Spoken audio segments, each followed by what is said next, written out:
Exam listening. Section 4. I'm going to begin my lecture today with a look at product life cycles.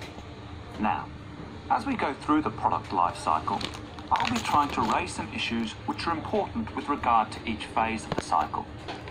I won't have all the answers for you this morning. This one of the lecture series is just to get you started and, I hope, interested. Let's start with the first phase of the cycle, that of product design. This is really the most important part of the cycle. We often talk as if it is consumers who are responsible for recycling, and so they are. But in reality, the major responsibility must be borne by designers. They can design products where recycling is easy and cheap, or difficult and expensive. In the latter case, the likelihood is that recycling, though technically feasible, will not in fact take place.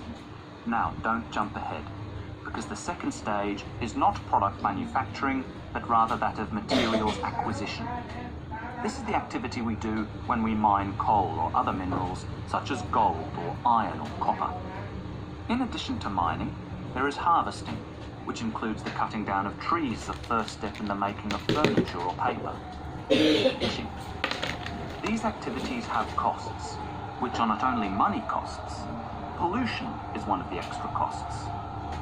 We have also to think whether the resources we use are renewable, such as trees, or not, such as coal and other minerals. The third stage is not manufacturing either. It is materials processing.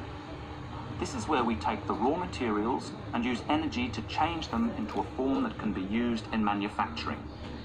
For example, trees must be turned into paper, or oil into plastic. The cotton plants that grow in the fields must be turned into cloth.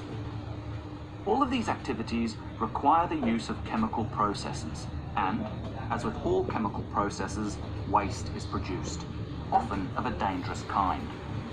And now we come to the manufacturing stage. This is usually the most expensive in terms of cost and energy and waste. The waste are often those that contribute to global climate change. For example, we make 41 billion glass containers, mostly bottles, each year, and we throw most of them away. A lot of manufacturing seems unnecessary if we could only organize things better. And this could mean greater profits for the manufacturing companies too. Stage 5 is packaging. Many products are packed in paper or plastic, which themselves, of course, have their own processes and costs. Excessive packaging is often criticized, but it must be remembered that packaging serves a purpose, often more than one purpose, such as maintaining freshness and hygiene, as well as providing information. In our globalized world, we must never forget the next stage, which is distribution. This is the stage where transportation and energy play a big part. Lorries, trucks, trains, planes, and ships all use up the precious stocks of oil and, as we know, generate greenhouse gases which, here again and again, contribute to climate change.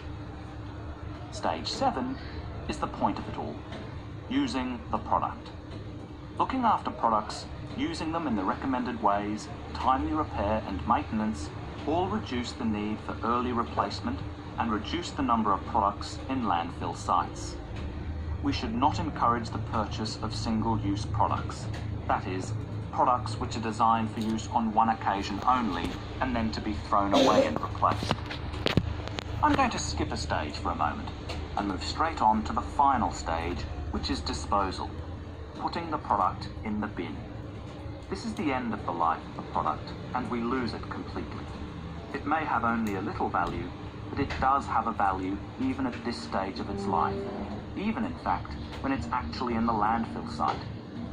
Now, I missed out one stage. This is a cycle within a cycle.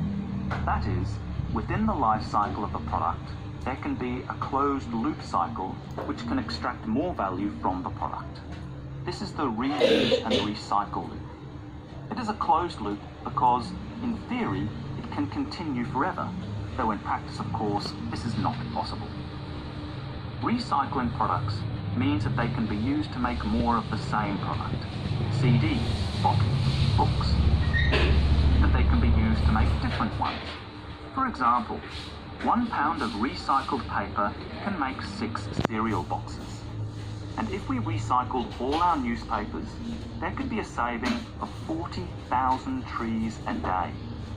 Now, with this approach to the life cycle of a product in mind, we can go on to consider life cycle analysis.